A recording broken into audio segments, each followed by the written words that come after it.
ఆపరా.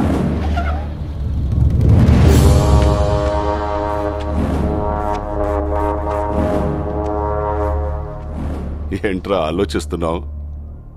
వచ్చిన పని అంత తొందరగా అయిపోయింది అంటానా? మగాడిని తెద్దామనుకున్నాను రా దానికి.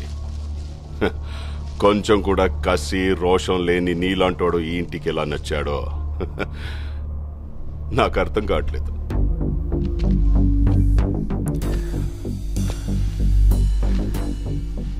కాసేపు అమ్మాయి మ్యాటర్ పక్కన పెడదాం. రెండోది ఏదో మగతనం మగాడన్నావు. మగాడంటే చీ అన్నా చీవు నెత్తురు లేకుండా నవ్వుతూ పడుండే నీలాంటోడు కాదు. నరాల్లో రక్తం మరిగి తెరగబడి ఎగ్గబడేవాడే మగాడు. పగోడు ఎదురు పడితే చేతిలో ఆయుధం లేకపోయినా దమ్ముతో కసితో చంపగలిగే వీళ్ళు మగాళ్ళు. మనుషుల్ని కొట్టడం చంపడం ఆ మగతనం. అది రాతి యుగం నాటి మగతనం. దానికెందుకు దమ్ము ధైర్యం? పగోండు కూడా ప్రేమగా దగ్గర తీసుకోవడమే అసలైన మగతనం. దానికి కావాలి దమ్ము. అంత తేలిక? ట్రై చేస్తావా? రేయ్, మాటలతో అయిపోయింది రా ఇటు మగతనం. రమ్మంటే గుండె ధైర్యం రెండూ జారిపోయినరా.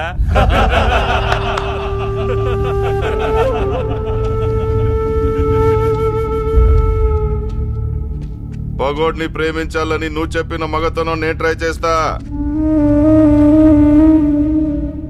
కానీ నేను చెప్పిన మగతనం నువ్వు ట్రై చేస్తేనే.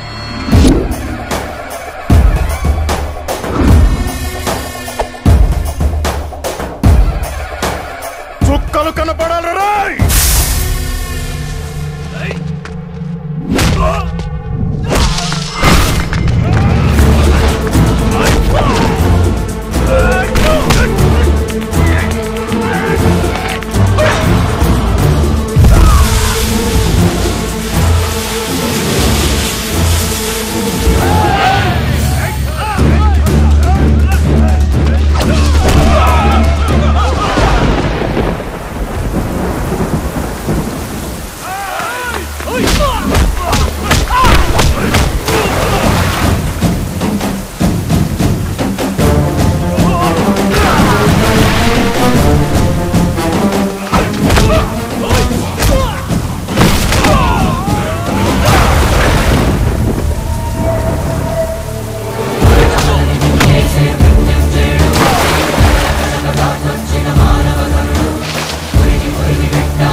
నువ్వు చెప్పిన మగతనం నేను ట్రై చేశాను. నేను చెప్పిన మగతనం నువ్వు ట్రై చేస్తావా?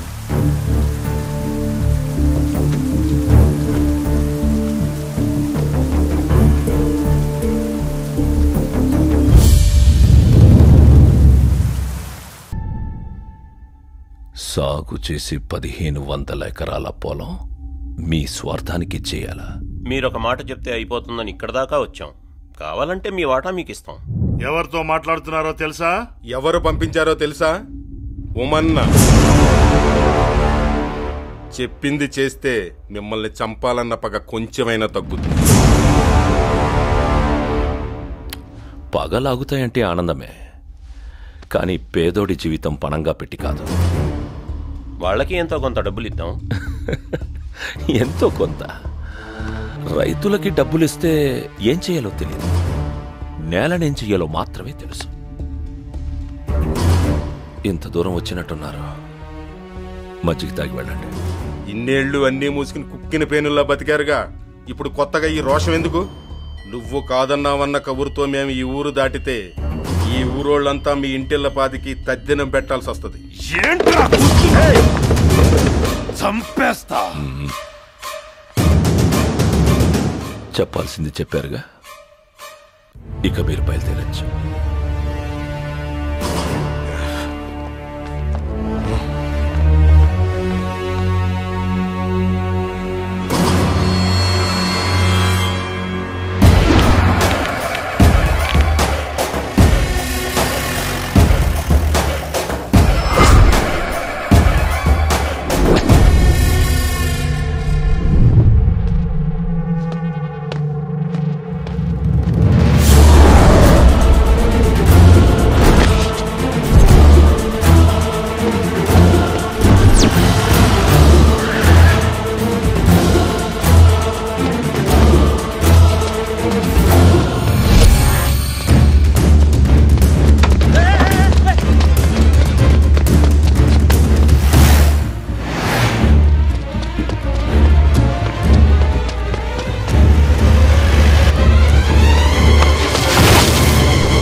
గడపలో ఒక ఇంటిని ఒక పెద్ద ఆయన్ని నమ్ముకుని ధైర్యంగా ఉన్నాయి.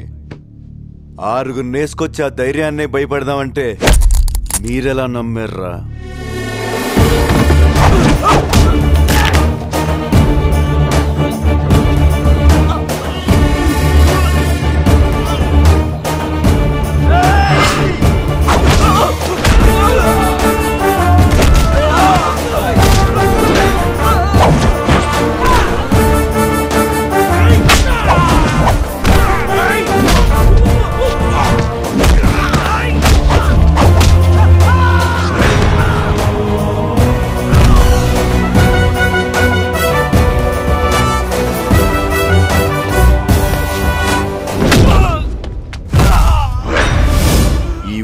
మంచితనం వల్ల పొలిమేర దాటి అత్తారింటికొచ్చి వెళ్ళినట్టు వెళ్తున్నారు.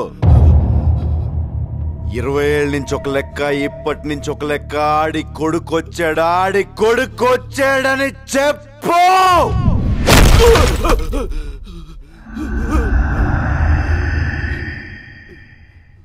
అడుగు మోపిన నిన్ను చూసి అదిరే పలనాడు, ఇక కలుగు దాటి బయట పడగా బెదరగా పగవాడు. పండగలా దిగి వచ్చావు, ప్రాణాలకు వెలుగిచ్చావు, రక్తాన్ని ఎరుపెక్కించావు. 20 ఏళ్ల నుంచి మీ నాన్న మీదున్న గౌరవంతో తల దించుకొని బతుకుతున్నావు. ఆ కొడుకులకు ఎదురెళ్ళి సయ్యనేవాడు సరైనోడు ఎవడొస్తాడని చూస్తున్నాంరా. ఈ ఇంటి రక్తమే 6 అడుగుల పౌరుషమై వస్తుందనుకోలేదురా.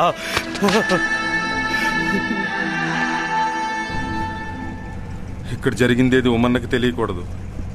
తెలిస్తే మన ప్రాణాలు తీసేస్తాడు. మనమనుకున్నంత మెతకోడు పిరికోడు కాదన్న ఆ దేవాగాడు ఆ ఊరు జోలికొస్తే ప్రాణం ఇవ్వడానికైనా ప్రాణం తీయడానికైనా వాడు రెడీగా ఉన్నట్టున్నాడు.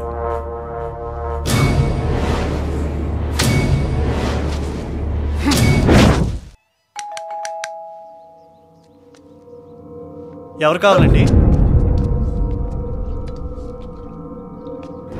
మా ఊరు అబ్బాయి ఇక్కడ ఉన్నాడని తెలిసింది. ఒకసారి కలిసిపోదామని వచ్చాం. బయటికి వెళ్ళారండి, కాసేపట్లో వస్తారు. కూర్చోండి. చాలా మంది ఉన్నాం. బయట హోటల్లో టీ తాగి వస్తాం.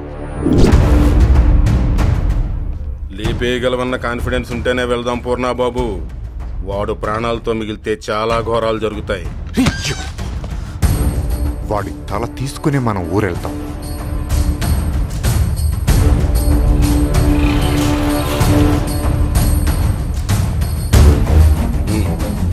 ఆగు బాబు, వాడు లోపలికి వెళ్ళను.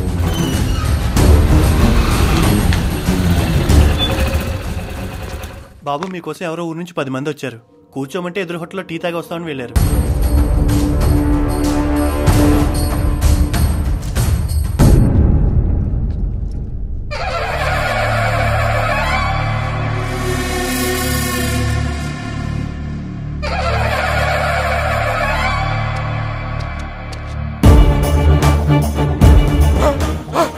నువ్వు బండి తీరా ఉన్నా బాబు.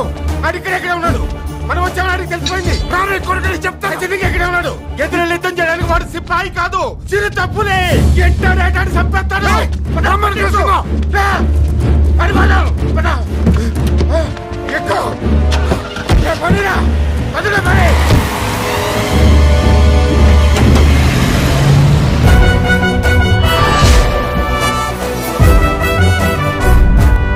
ముప్పై మందితో వెళ్ళి ముగ్గురు తిరిగొచ్చారా?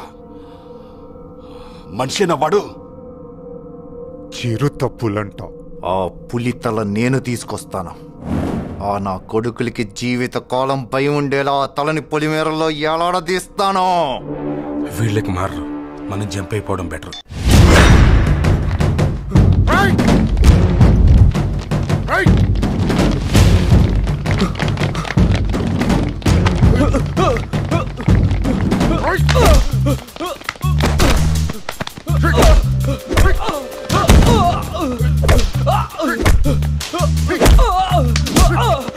వాడితో జాగ్రత్త బాబు.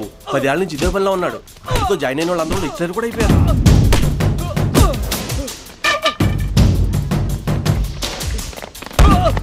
మా పూర్ణన్నతో పెట్టుకుంటే ఇలాగే ఉంటది.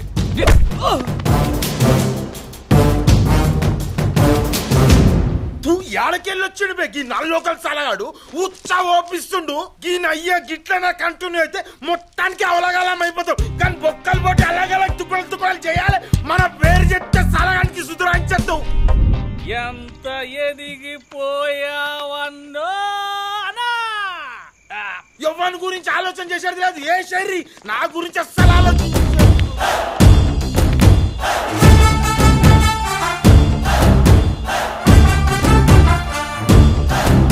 ఎవడ్రా నువ్వు? అర్థంలో వేసిస్తా కొడుకులు.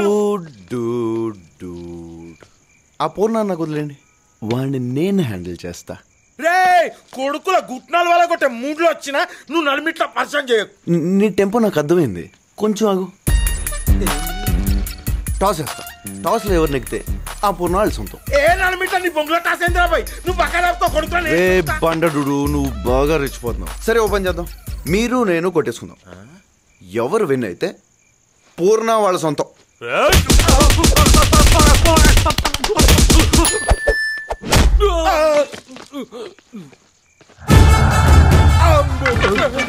నీ అంత ఎమోషనల్ కాకపోయినా వాడిని నేను బాగానే హ్యాండిల్ చేయగలను కదా. ఎమోషన్ తొగడా నాన్న, అంత ఓవర్ యాక్షనే. నీకు తెలియంది ఏమున్నా నాన్న, నువ్వైతే ఎక్దమ్ రిధంలో ఉన్నావు. గీ మ్యాటర్ నువ్వు హ్యాండిల్ చేసుడే కరెక్ట్. నమస్తే అన్న, ఉంటానా మంచిది. గేడు రూపాయికి తక్కువ శారణకి ఎక్కువ ఐటమ్ కాడు. డూడ్స్ అన్నా రేపొద్దున ఆడిని వదిలేసి ఫ్రెష్గా నా మీద రారు కదా.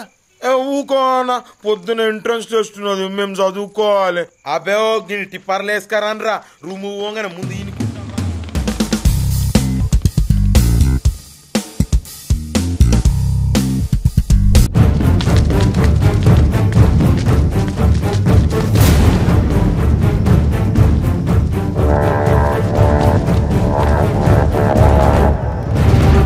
జనం కోసమే కదరా దేవాగాడు దేన్ని లెక్క చేయండి.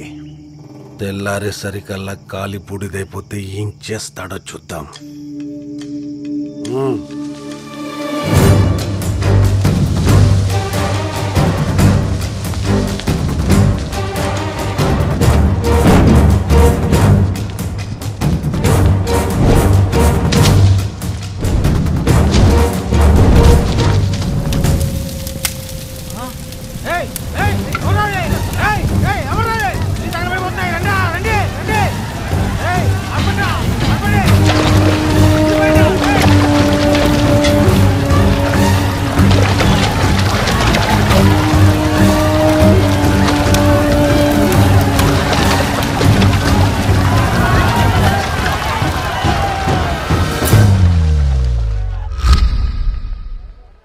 రెండిళ్ల మధ్య వైరం 2 ఊళ్ల మధ్య వైరంగా మారకూడదని 20 ఏళ్లుగా కంటి మీద కునుకు లేకుండా బతుకుతున్నాను సార్. పగతో వాళ్ళు నా ఇంటి మీదకొస్తే బాధతో ఓర్చుకుంటున్నామే కానీ తిరిగి వాళ్ళింటి మీదకి కత్తులు దూయట్లేదు సార్. నిన్న రాత్రి సమయానికి మా వాళ్ళు వచ్చి ఆపకపోతే ఊరు శ్మశానంగా మారేది సార్. పంట చేతికి వచ్చింది కదా, మీ వాళ్ళే బిర్రున దాగి తగలెట్టుకొని ఉంటారు. పైగా చదువుకున్నోడున్నాడుగా, ఇన్సూరెన్స్ వస్తుందని చెప్పుంటాడు. ముందు వెనక చూడకుండా కొంపలంటించుకున్నారు. ఎస్పీ గారు, చిన్న పెద్ద చూడకుండా వాళ్ళు చెప్పింది నమ్మి మమ్మల్ని ఏడదాకా పిలవకూడదు. చెయ్యనివి కూడా చేయాలనిపిస్తుంది.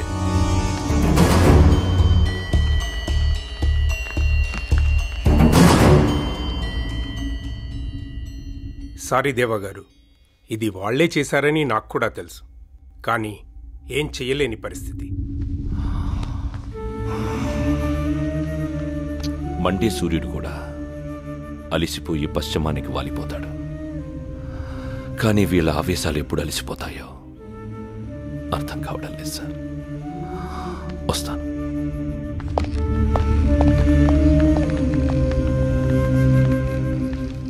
ఈ గడ్డ మీద పుట్టినోడికి రక్తం మరిగితే పగోడి ప్రాణం కోసం వస్తారనుకున్నాను. ఇలా ఆడంగోల పోలీసుల దగ్గరకు వస్తారనుకోలేదు. ఈసారికి ఇళ్లే తగలబడ్డాయి. ఇళ్లలో ఉన్న జనం కూడా తగలబడితే ఆడికి పోతాడో. మనిషి పశువరా?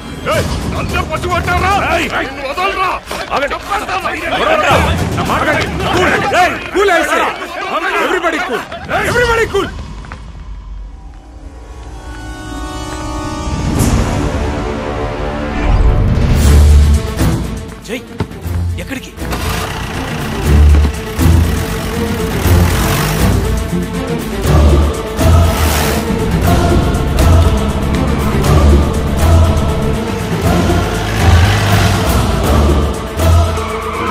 ఎస్పీ ఆఫీస్లో కాలర్ పట్టుకోవడం ఏముందిరా? నీ ఊరొచ్చింది మెడ పట్టుకున్నా. ఆ ఊరు మీదకి రావాలంటే నువ్వు స్కెచ్ చేసుకురావాలి. నేను హ్యాంగర్ కొన్న షర్ట్ వేసుకొచ్చేస్తా.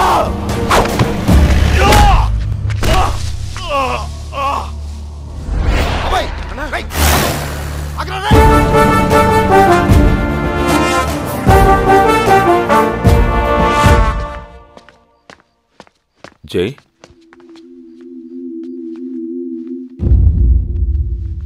ఎక్కడికి వెళ్ళొస్తున్నావు?